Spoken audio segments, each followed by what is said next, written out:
So if you've gone through the prereq lesson, then you've now learned the basics about status and dignity. And what we're going to do now is apply these concepts specifically to quitting porn. So here's the situation, okay? When you feel inadequate, like you aren't scoring enough status points, this creates internal anxiety and discomfort that makes you want to escape the experience of who you currently are. The reason so many guys end up reaching for porn to numb this discomfort is because porn is essentially virtual status. And so when you watch porn, you're not just consuming sexual imagery, okay? You're stepping into a fantasy world where you have unlimited access to attractive women. And according to your primal wiring that evolved to operate in the real world, that kind of sexual access only belongs to extremely high status men like kings, conquerors, and other people who have achieved elite levels of success and attractiveness and can basically build their own harem. So because of this, porn doesn't just simulate sex. It lets you simulate being the kind of man who can get that sex. All right? You're not just experiencing the fantasy of getting the girl, you're getting the fantasy that you're the kind of guy who can get any girl. What that means is that beyond just sexual pleasure, the illusion of porn allows you to access affirmation, a temporary sense of power. It lets you feel like the man with all the status. If you lack dignity and believe your worth is defined by your status, this makes for an extremely intoxicating experience. That's why porn is so attractive, especially when you're feeling insecure on some level. It just allows you to basically boost your ego and step into this world where you're the man. So with that being said, let's take our understanding now of all of this to an even deeper level. All right? So you've, I'm sure, heard it's wrong to objectify women. But what does that really mean? Well, objectification means to remove a woman's dignity and reduce her to a mere object that can be measured in terms of sexual attractiveness. In other words, objectification is the process of turning a woman into a trophy, a thing to represent your status and derive pleasure from.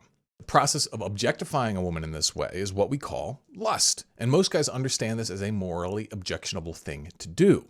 But here's the part that most men miss. You cannot objectify a woman without first objectifying yourself.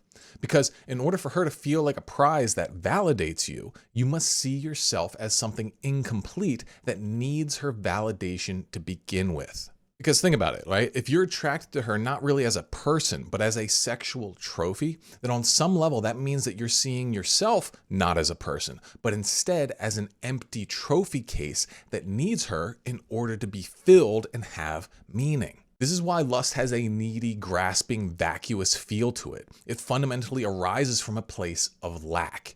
And when your status in the world can't fill you up and make you feel good enough, that's where most guys will reach for porn to temporarily fill that gap. So once you see behind this curtain and understand status, lots of things start to click into place. For example, okay, your patterns of porn craving.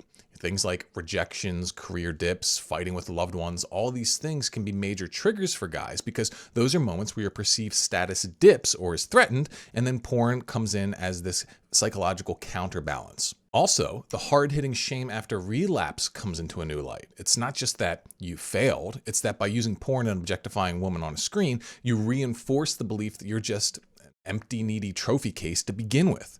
Further, if you're using your reboot streak as a scorecard to measure your morality points, well then relapse hits even harder and you experience a double whammy of self-rejection.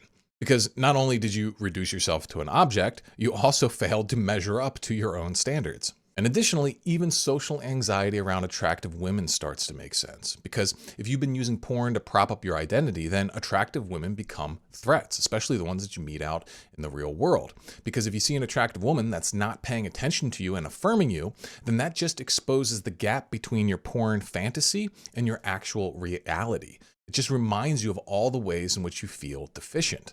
So this is something that a lot of guys struggle with. They see a beautiful woman and all of a sudden they're just filled with this feeling of not being good enough, this anxiousness. Like, that's all because of this. Basically, the more you rely on virtual status to feel okay, the more real life will be destabilizing to you. So what's the solution here? Well, the solution in this situation is to embrace your dignity, to claim that you are good no matter what, that at your core, nothing can make you worth any more or any less. And when you operate from this level, okay, there's some big benefits. Instead of status fluctuations defining you, they simply become signals that you can use to help orient yourself towards your true desires. Relapses or failure no longer means that you've lost value points. They just present opportunities to better understand and express who you actually are. And instead of being internally needy and grasping at female affirmation through real or artificial means, you feel internally full and can focus on sharing the good inside of you however you see fit. But most importantly, it frees you from having to rely upon porn as a way to balance yourself when status challenges spike. When your dignity is firmly intact in this way, porn can no longer pull at the deepest parts of you. Sure, it can still tempt you, but it can no longer worm its way into your core because internally you are already filled. And while this might sound good in theory, most men will be unable to actually make this transition into dignity because they do not extend dignity to all of themselves.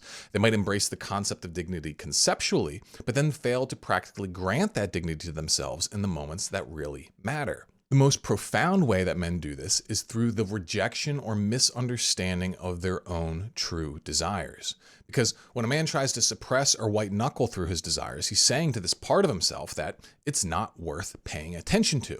Okay? So, for example, when you want rest, do you just try to bulldoze through that desire and work more, only to collapse later into uncontrolled escapism and things like porn? Okay. Well, what about when you have a desire for progress? Do you just squash that hopeful impulse with negativity and doubt? What about when you want connection? Do you tell yourself that no one will love you? Do you just think about all the ways in which things could go wrong? And then what about those scarier desires, the ones tied to anger, fear, and lust? Do you just try to crush these things and assume that they are pure evil with nothing good inside of them to first extract? Because as long as you fail to extend dignity to your desires, you will never actually be able to feel your dignity on a tangible internal level. And instead, you'll be caught on the roller coaster of having your worth defined by your status and also having your emotions match that roller coaster. So what's the key here? Well, the key is to stop suppressing your desires, start dignifying them, and start honoring them in your actions. Because as we've said, every desire aims at some good. Your job is to extract the good and redirect it properly. This all starts with the first frontline question of, what do I want?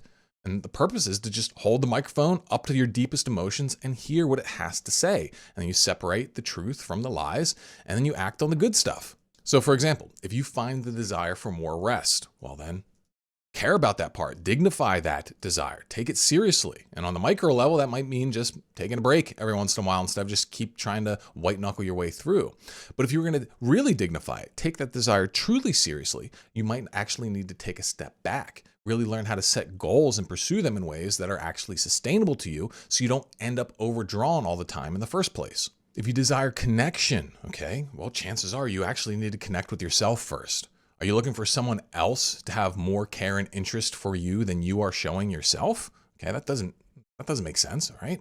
Now, this doesn't mean that you need to abandon taking the steps that would connect you with other people. Of course, honor that. That would be dignified. But when no one else is around, can you connect with you? Do you care about yourself enough to actually be there for yourself? When it comes to those tougher, more negative emotions, well, all of those have desires in them. So, for example, if you're angry, don't just squash that anger down and be like, oh, it's dumb to be angry. Oh, I shouldn't be angry, Understand it, talk with it, and then separate out the truth from the lie. Find the proper righteous outcome to fight for and put that anger to use in a good way. If you're dealing with fear, instead of dwelling on what you don't want and all the things you're afraid of having happen, care about that fear enough to figure out what you do want to have happen and focus your energy on pursuing that.